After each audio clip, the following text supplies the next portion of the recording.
like refrigerator Perry and just how hard he hit. And my mama told me homecoming games are the best on the banks of those late fall, late cartwheel sunsets. I wanted to be just like Jeff Davis when I grew up, tackling Seminoles and Bulldogs, playing for Ryder. If for good luck we got, I feel really sorry for our sisters to the south, 'cause they come up here every other year and get punched in the mouth.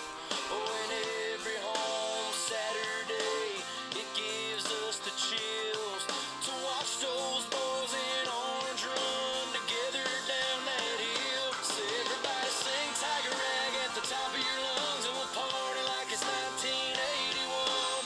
Make those Death Valley lights shine brighter. And for good luck, we got Howard's Rock to beat the hell out of them old Gamecocks. It's a damn good day to be a Clemson Tiger.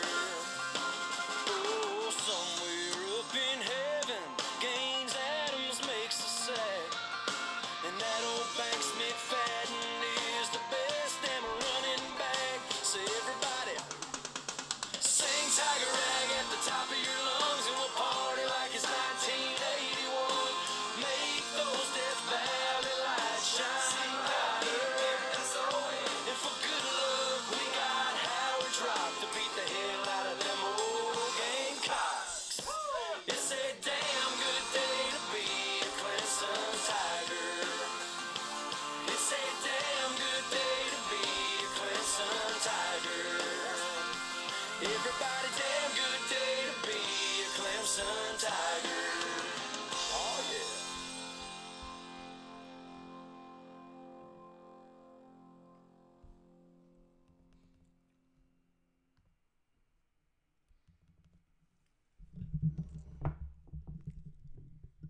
yeah. Good afternoon, everybody. Pigskin and Pete here. Happy Tuesday to everybody. I apologize. I don't know what happened. For anybody who was following the scheduled stream, I did not mean to set it for that time. I don't know what happened. Anyways, thank you all for joining me. I'm glad to be back here on a Tuesday afternoon with every single one of you. Also, tonight I will be doing the live stream tonight for the college football playoff committee rankings that are coming out. There will be some big shakeups in the rankings this week. I'm laughing at some of the replies I'm getting to my last video. You know, it's a funny thing about YouTube. First of all, I'm proud and I like all of the YouTube videos that I upload.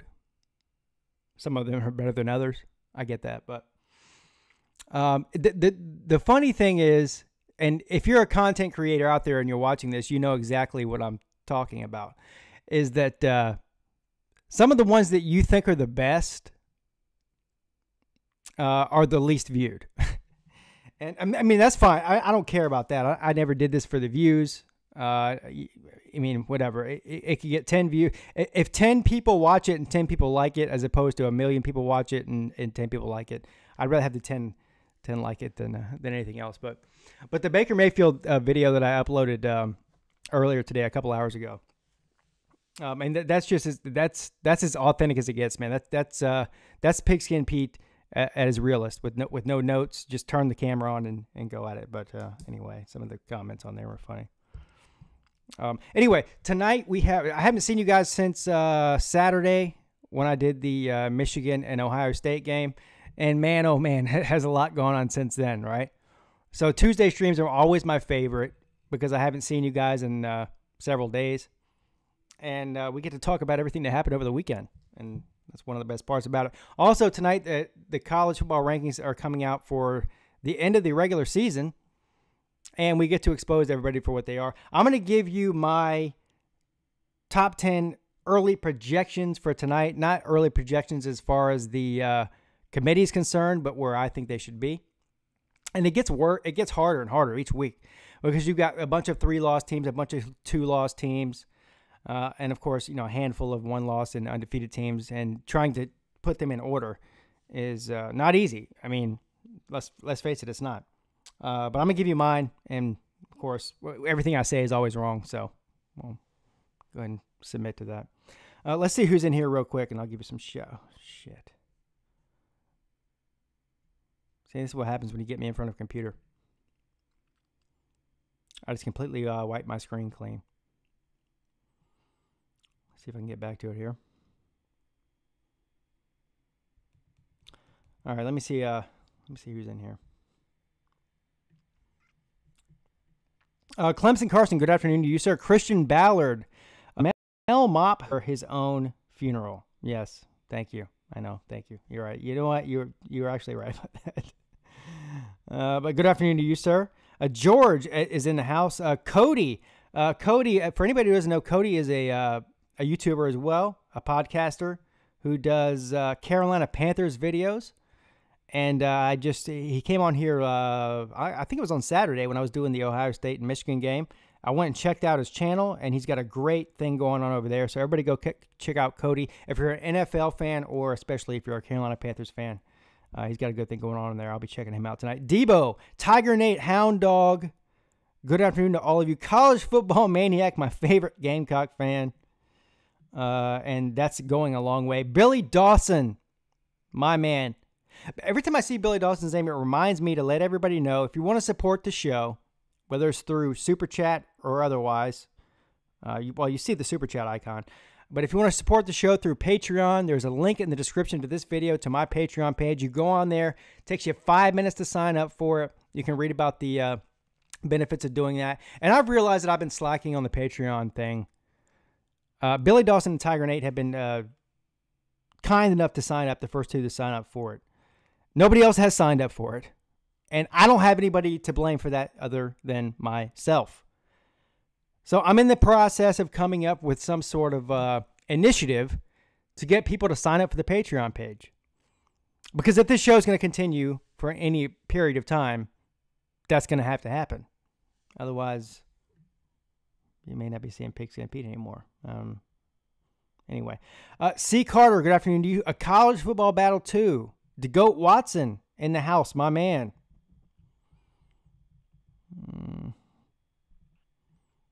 Blacklist DCUO. Yeah. Sorry. I'm dyslexic, man. Nick Bro in the house. How you doing, sir? NCIS Fanatic says, what's up, guys? What's up? Will Jones is in the house. Everybody say what's up to Will Jones. Bill Berry is also my man. In the house, Pete. Great game Saturday. Go Tigers. Yes. I'll get into that in a minute. Ashton Owens is in the house. Everybody say what's up to Ashton.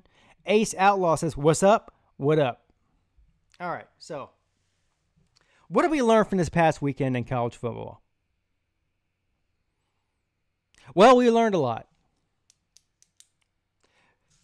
First of all, I do want to go ahead and, before I continue with what we learned in this past weekend, Mackenzie Milton, the quarterback for UCF, got hurt, and a horrific knee injury, and we all can go on here and debate whether or not UCF deserves to be in the top 10 or whether or not they deserve to be in the playoff hunt.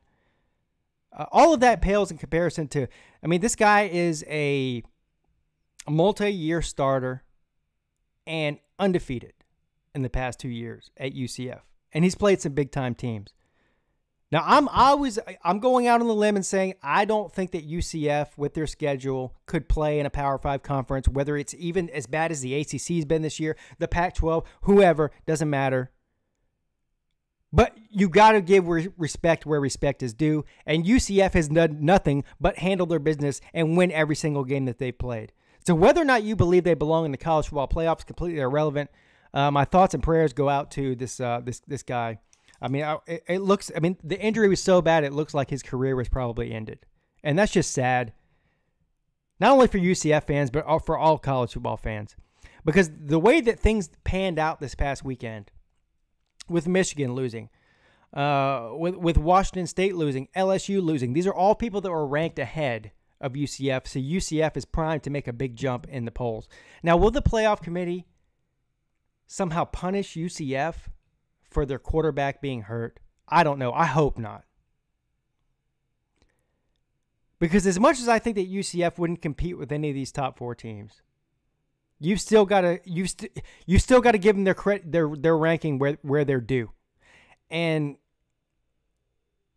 I hope that the committee does not punish them for their quarterback being hurt. Anyways, Mackenzie Milton, great football player, great kid, horrific injury. Sad to see that. Sad to see it. As a college football fan, it's heartbreaking to see that. I wouldn't wish that on my worst enemy, and UCF's certainly not my worst enemy, so I wouldn't even go as far as to do that. But let's go ahead and see where Pigskin Pete is going to have these people ranked this week. Number 1, Alabama, no shock. Number 2, Clemson, no shock. Number 3, Notre Dame, no shock. Now, that comes with an asterisk. That's a new word I learned today, asterisk. Try to spell it. A-S-T-R-I. X? C-K? I think that Notre Dame might drop. First of all, Notre Dame's in the playoffs. They're not getting bumped out of the playoffs because they don't have a conference.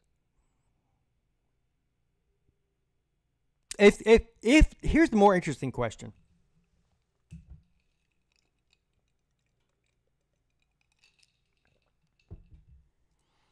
This year it worked out for Notre Dame because they went 12-0, and all the teams behind them in the rankings have one loss. But will Notre Dame drop? Let's for a second here. Let's imagine that Alabama wins this weekend, Clemson wins this weekend, Oklahoma wins this weekend, Ohio State wins this weekend. Is there a case to be made that Notre Dame should drop out of the top 4 behind a one-loss conference champion like Oklahoma or Ohio State? It's not going to happen, first of all. But let's consider a year, next year, the year after, when Notre Dame's competing with other undefeated teams for that 4th spot. Hell, we might see it this year. We might see Notre Dame actually fall to 4 after championship weekend just simply because they didn't play a championship game behind a one-loss team. Now, that'll give you a big indication of what's going to happen in the future. It's only a matter of time before Notre Dame loses a game or goes undefeated and has to compete with that spot with a either another undefeated team or a one-loss conference champion. And then you start getting into all sort of metrics, who they played, common opponents, all this other crap. Anyway, Notre Dame is in there. Now, I have them at 3 this week. I'm not so sure they're going to end at 3, though. I think the committee might punish them at the end of the championship week for not playing a conference championship, and they might fall to 4, which would fall right into Alabama's lap. Because as a Clemson fan, I would love to play Notre Dame in the first round of the playoffs, provided that we win this week, which I think that we will. But let's just assume that Clemson's going to beat Pitt. I would love to play Notre Dame in the first round of the playoffs. Oklahoma or Ohio State win their games. Anyways, Notre Dame at 3. Georgia will move up to 4. And why shouldn't they? They should be. They are clearly deserving of the 4th spot as of right now. So the 5th and 6th spot are obviously going to be decided between Ohio State and Oklahoma. And this is a big debate that we're seeing all over social media and all over TV. I mean, not just on YouTube or Twitter. But you can go to the Paul Feinbaum Show, ESPN, and any show all over Fox Sports, Colin Cowherd, whatever your preference is, as far as the mainstream mediocre media goes. The reason we're all here on Pigskin Pete's YouTube channel is because the mainstream media is a fraud. That's another discussion for another day, though. Anyway, where would you have these 5 and 6 ranks? Would you have Oklahoma 5 or Ohio State 5? Well, I'm going to tell you where I'm going to do it, and I'm going to do it based on what the committee's already done, because you can flip a coin for these two teams and stick either one of them anywhere you want, and you can make a justification for it. I'm not going to argue either way. Listen, Oklahoma's got a terrible defense, but probably the best offense in America. Ohio State just blew out the number 4 team in the country by a mile and looked great doing it, and they have an elite offense and a pretty good defense. But Ohio State, we can't unsee. We can't turn our eyeballs backwards and pretend like we didn't see Purdue blow you out. The same way that we can't go back to last year and pretend as if somehow Ohio State didn't get blown out by Iowa on the road. It gave up 55 points. Listen, Ohio State, you might have a good defense. You showed you have a pretty good defense this weekend, and you have an elite offense. But we can't unsee what you did at Purdue. We also can't unsee giving up 50 points to a Maryland team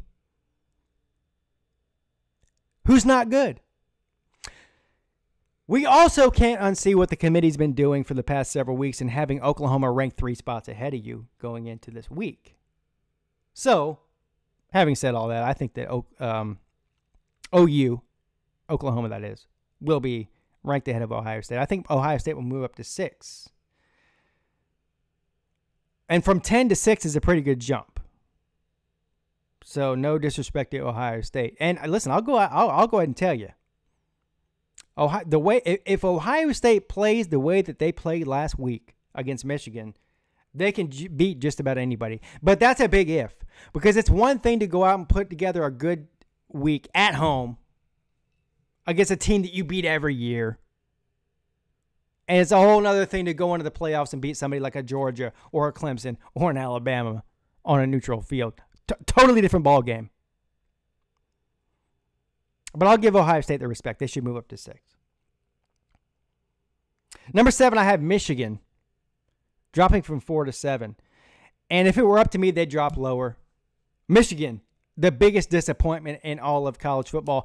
How did I fall into the trap of thinking that Michigan was something that they aren't? Good question.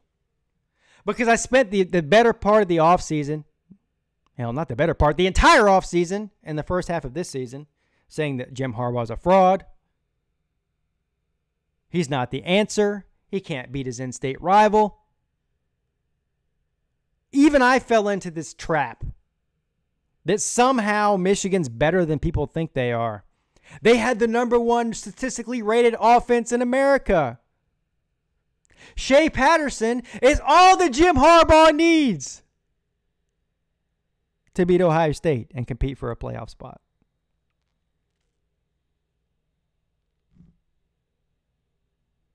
Well, it turns out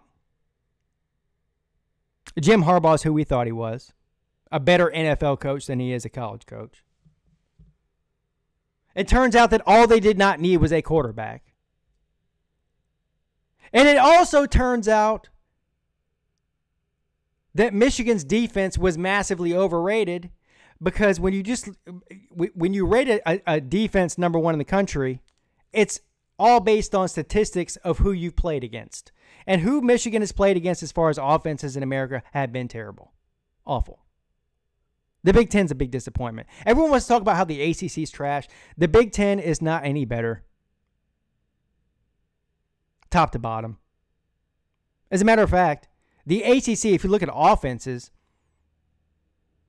more than half of the ACC teams have much higher rated offenses than Big Ten offenses do. And don't quote me, because I didn't write anything down. I didn't look any statistics up, but the offenses that Michigan has faced all year, the Michigan defense, where they're racking up all these stats, they're some of the worst rated offenses in America. And when Michigan finally faced a legitimate offense, a dynamic offense with a dynamic quarterback in Dwayne Haskins, they got exposed. So Michigan's been a fraud. They've benefited from playing in a conference and playing against a unique schedule within that conference against mediocre offenses.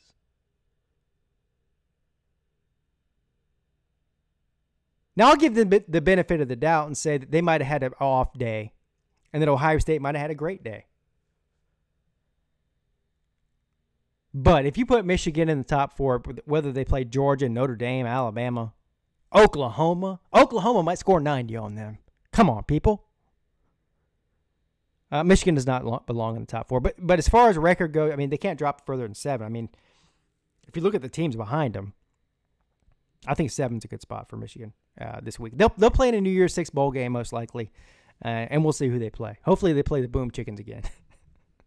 Anyway, next on the list, number 8, I have Penn State, and this is where it gets real sticky because you're talking about a bunch of 3-loss teams now, and UCF. Anyway, I'm putting Penn State at number 8. I mean, the 8, 9, and 10. I mean, first of all, who cares, right? Even if you're a fan of one of these teams, who cares?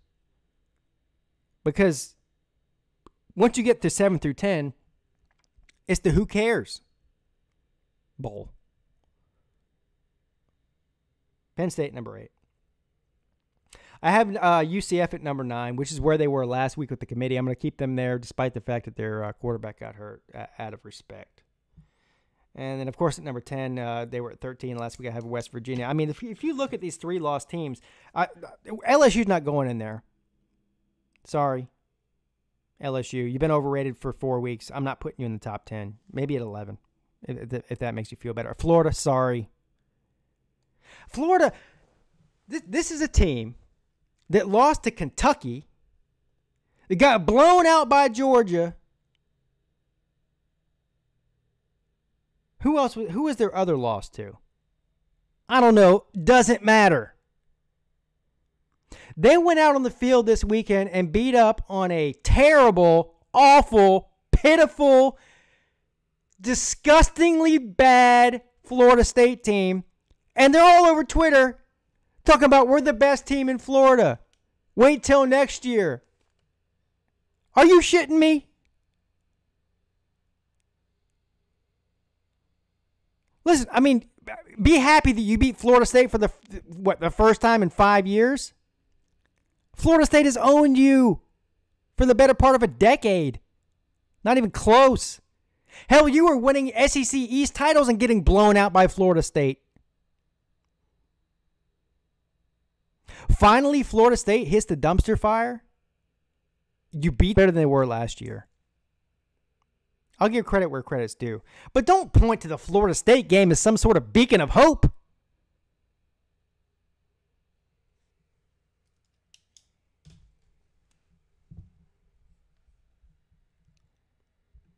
Let's see what you guys are talking about in the comment section here.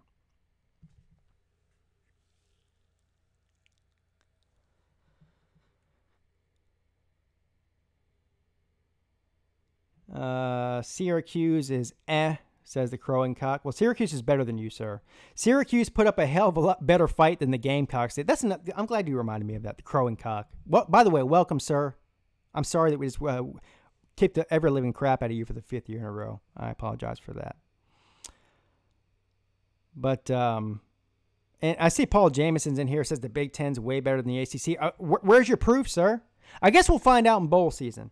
Now, listen, here's the difference between me, you, and Paul. Here's the difference between me and the rest of the Big Ten apologists throughout the country. I'm man enough and self-aware enough to admit that the ACC is complete crap this year outside of Clemson. I mean, NC State, massive disappointment. Louisville went from a top 15 team to fell off the map. Florida State went from a top 10 team for the past 30 years, fell off the map. Miami last year was a top 5 team in the last week of the season, all the way up to the college football playoff, fell off the map. I mean, you're talking about a conference that went from the second best to a bottom dweller within one season. I can admit that. But when the difference between me and you and the rest of the Big Ten homers out there who can't see past their own Mason-Dixon line, you can't see south of West Virginia. The difference between me and you is I admit it, but you don't. Paul, tell me right now with a straight face, outside of Ohio State, which, by the way, has been massively underwhelming this year. And I get on my knees every night and pray to Jesus that we meet Ohio State in the playoff. I hope you make the playoff. I hope you blow Northwestern out. I hope whatever has to happen in this top 5 for Ohio State to get in the playoff and face Clemson. I hope it happens, sir. I hope it happens. You put one good game together this year, and all of a sudden now you think you're better than Clemson. Give me a break. But the Big Ten has been massively disappointing, sir. The team that's representing the West in the Big Ten, Northwestern, who you're playing this week, got blown out by 3 touchdowns at home by Duke. Duke is a bottom dweller, terrible team, sir. You know it and I know it. Outside of Ohio State, name one single team that would even sniff a touchdown against Alabama, Clemson, or Georgia, sir. There isn't one. There isn't one. Oklahoma would smash you like they did in your own house last week and plant a flag in the middle of that fat, big, ugly red O, sir. Ohio State's got no chance to win a national championship, man. If you're being honest with yourself, you better hope they lose to Northwestern so you don't get embarrassed in the playoffs like you did last time. Come on, man.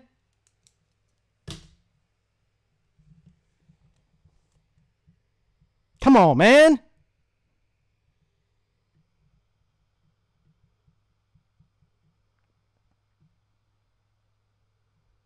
You got me off track. I meant to lay into the crowing cock.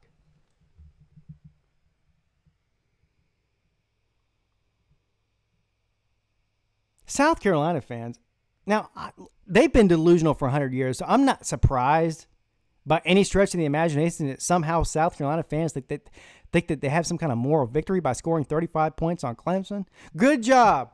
Good job. Yay! Yay! Yay! We came with the 3 touchdowns to beating our in-state rival, losing to them 5 years in a row, 70, 42, and 4. Yay!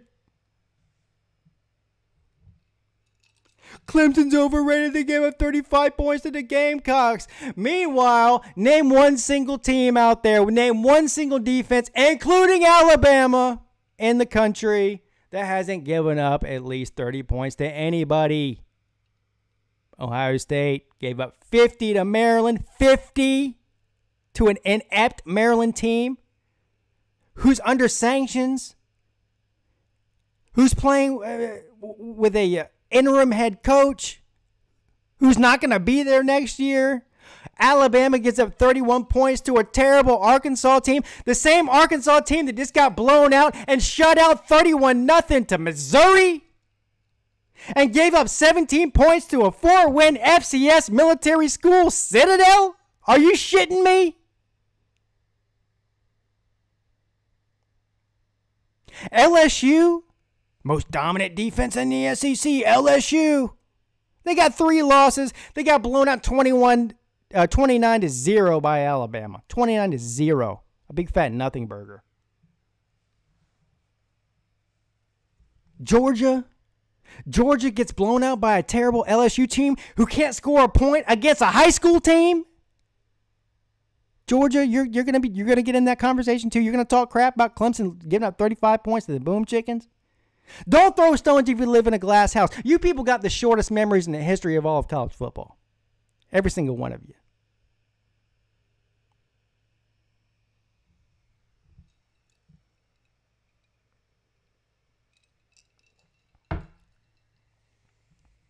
Guess what, Alabama fans?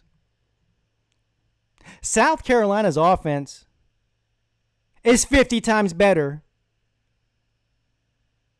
than Arkansas's offense and the Citadel's offense. Sorry.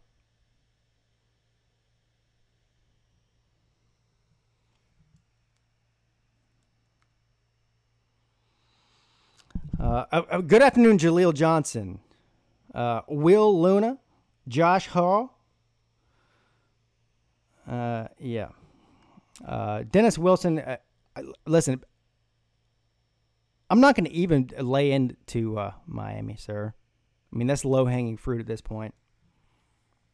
I just feel bad at this point about talking crap about Miami. Not going to happen. But here's what I will say about Miami. Have fun in the Music City Bowl, sir. I hope you win.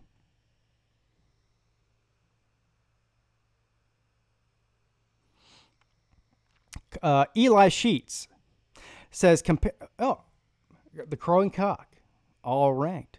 You guys just throwing softballs and more and more softballs to Pigskin Pete, all ranked, right? Well, here's a little fun fact for you, Crowing Cock. Alabama has 7 wins over teams with winning records this year. Georgia has 5. Oklahoma and Notre Dame have 6 combined. Clemson has 9. 9 wins, the most in the country, against teams with winning records. Clemson has 5 true road wins against Power 5 schools, the most in the country. Clemson's schedule's so soft, yet we have more wins against Power 5 teams on the road and more wins against teams with winning records than anybody else in America. Notre Dame fan on here. Notre Dame, our defense is superior to Clemson's. This is the same Notre Dame team that almost lost to Ball State, a high school team. Yay! Yay! This is the same Notre Dame team that almost lost to Vanderbilt at home. This is the same Notre Dame team that almost lost to Pitt at home. Good job, folks. This is the same Notre Dame team that almost lost to USC, one of the worst teams in the Pac-12. Notre Dame's so overrated. If they were any more overrated, I wouldn't even know what to do with myself. I can't wait till Clemson plays Notre Dame. I mean, the chances of Clemson playing the teams I want them to play, outside of Ohio State, Notre Dame's second on the list. It was Michigan before that. Because let's be real here. Michigan outplayed Notre Dame and Ohio State. The only team that I would not look forward to playing in the postseason is Alabama for obvious reasons. Because I'm a realist. But Notre Dame, come on, man. You're frauds.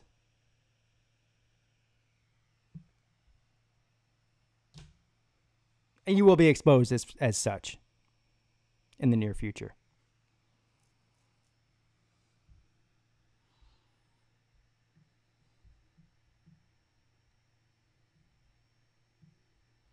This is the time of the year. I know I'm talking a lot of crap right now. It's all good fun. Trust me. It's all in good fun, people. Calm down, okay? But but in all honesty, this is the time of year when the cream rises to the top. I mean, you can see ups and downs and teams throughout the year. All throughout the year, there's always that Cinderella story, that one team that comes along and shocks everybody. Michigan, I guess you consider that team this year because nobody thought they would do anything, and they actually did something until last week. Oklahoma's always there, right? At least the past few years. Alabama and Clemson are always there. Georgia's been there the past couple years. Notre Dame, I guess, new to the party. At least in the past few years. At least in the playoff era. But the cream always rises to the top. And when I say that is, it's nice to have 8 good games, 8 weeks in, 9 good weeks in, 10 good weeks in. Everyone starts believing in you. You start getting your testosterone up. You start thinking that you're great. You start pumping your chest out. You start flexing your muscles. But after week 12, we start seeing what we all expected to see: Alabama, Clemson, Georgia, Oklahoma, Ohio State. The teams that are there every year in the conversation for the past half a decade, right? So no big shocker. The cream always rises to the top. And the sugar, the sweet ones, the sweetness, like Michigan, they settle to the bottom where they belong.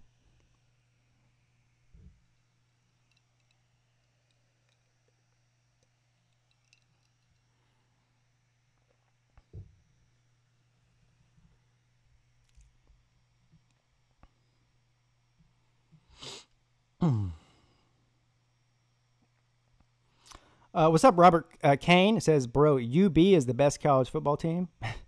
Who's that, Birmingham?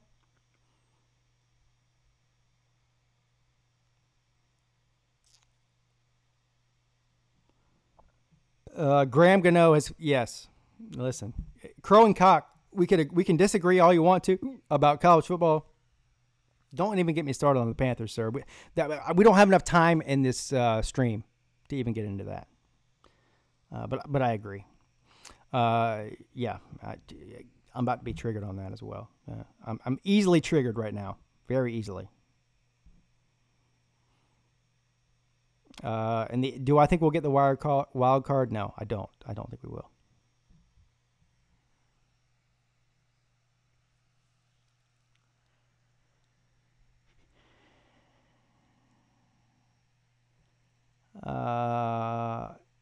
A Pac Fan 12 says, Pete is one of my friends who's a Clemson fan, wants OU to get in over Ohio State. What are your thoughts on this? Well, first of all, a Pac Fan 12, I don't have a preference. You're saying that I want Oklahoma to get in over Ohio State. I never said that. I don't have a preference. Listen, I realize that people hear me say one thing about one team and one thing about another team, and they draw conclusions as if I want something over another thing. The only thing that I want is my team to get in the playoffs. The rest of it, I could care less. I mean, I'm not losing any sleep over what happens to Ohio State, Oklahoma, Georgia, Alabama, Notre Dame. Go down the list. The rest of them, I could care less. The only thing I care about is what my team does, number one. And number two, in a very distant second place on this list, would be who my team plays in the first round. Now, if I had to go around and pick, if I could hand cherry pick who Clemson's going to play in the first round of the playoffs, provided that they get there, I'm always going to throw that in there because I'm not an Alabama fan that thinks I win every single game that we play and that somehow we can't lose to Pittsburgh, even though we're superior to Pittsburgh. It's college football, and I'm not gonna sit here and say that we're just gonna beat Pittsburgh and we don't even have to show up and play the game. We still have to play the game. But if I could pick, if I got to choose which team we'd play, it would be either Notre Dame or Ohio State. I would rather play Notre Dame or Ohio State than I would Oklahoma or Alabama. Obviously, Alabama is high on that list for obvious reasons. Because I think that Alabama, outside of Clemson's the most complete dominant team in America. So I don't want to see Alabama in the first round of the playoffs. I just don't. I'd rather see them in the title for all the marbles.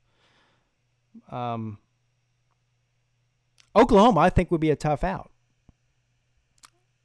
for anybody, despite the fact that their defense is awful. Because I think that Oklahoma can score 40, 50 points on anybody, Alabama, Clemson included. Notre Dame included, anybody. So it becomes a shootout with them. I don't want to be in a shootout. I prefer not to be in a shootout with a team like that if I don't have to.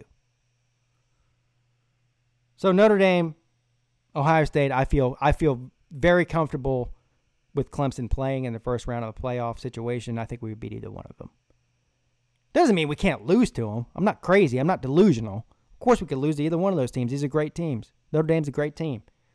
Ohio State's a great team. But I feel more comfortable playing either one of those two teams than I would Georgia, Oklahoma, or Alabama, period.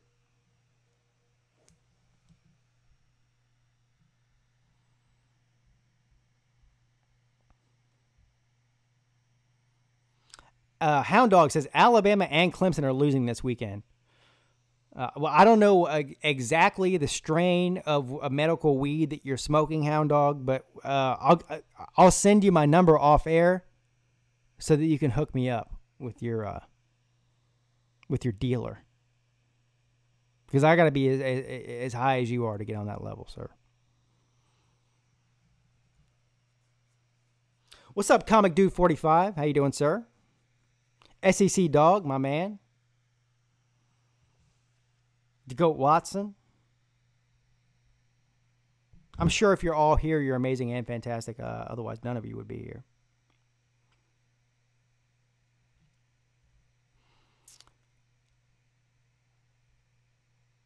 Thomas Nolte.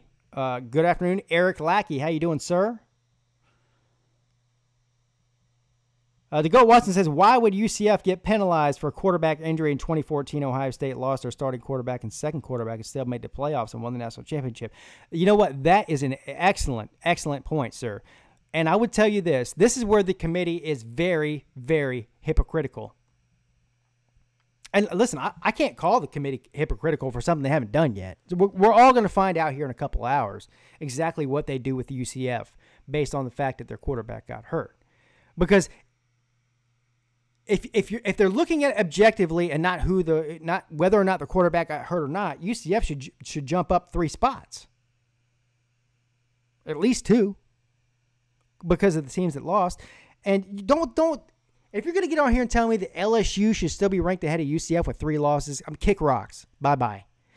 I'm sorry, LSU, you've got 3 losses. No team with 3 losses should be ahead of an undefeated team. Period. I don't care if it is UCF. But we'll see. But you do make a great point that they didn't penalize Ohio State back in 2014, right? Yeah, the first year of the playoff for having 2 hurt quarterbacks. So why should they do it to UCF? You make a great point. The only thing I would say about that is, and so you have a different mindset. And that is one of the biggest flaws with this committee, is that you have different mindsets from year to year based on who's on a committee. And we have seen that. I mean, I think that the core principles stay the same, but you do see some outlying different principles. And we've definitely seen that this year.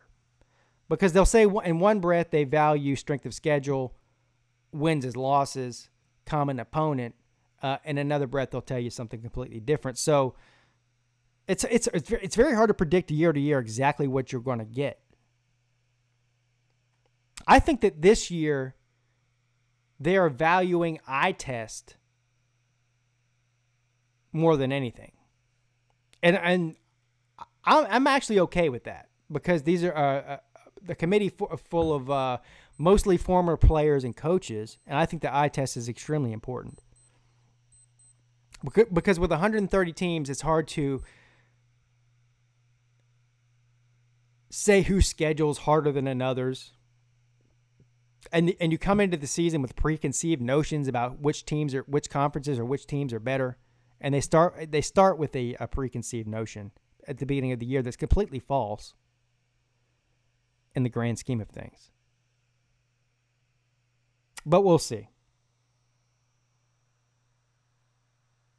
Life is like a box of chocolates. You never know what you're going to get. I agree.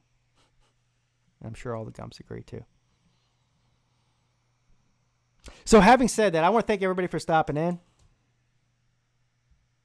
I came on a couple of minutes early today because I have to get off a couple of minutes early. I have to go do a couple of things to do. I will be back on at the ranking show starts at 7 p.m. Eastern time. I'll be on probably at either 6:30 or 6:45, depending on when I can get settled in.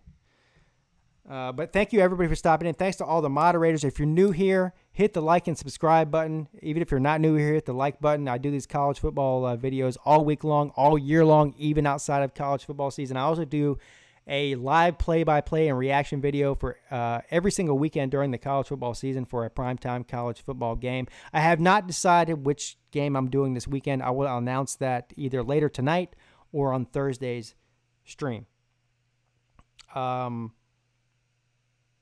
If you want to support the show, you can do it through Super Chat on the live videos, or you also can do it through the Patreon page. There's a link in the description to this video to my Patreon page. You can click on that and go check that out and read all about that. I want to give a special shout out to both Tiger Nation and Billy Dawson for being the first 2 to sign up for that.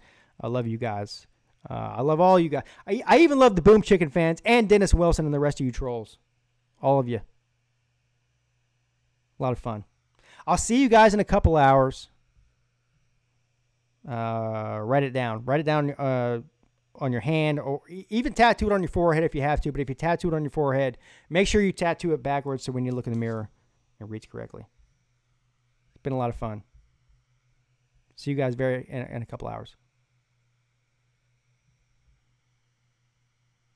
Pigskin Pete checking out.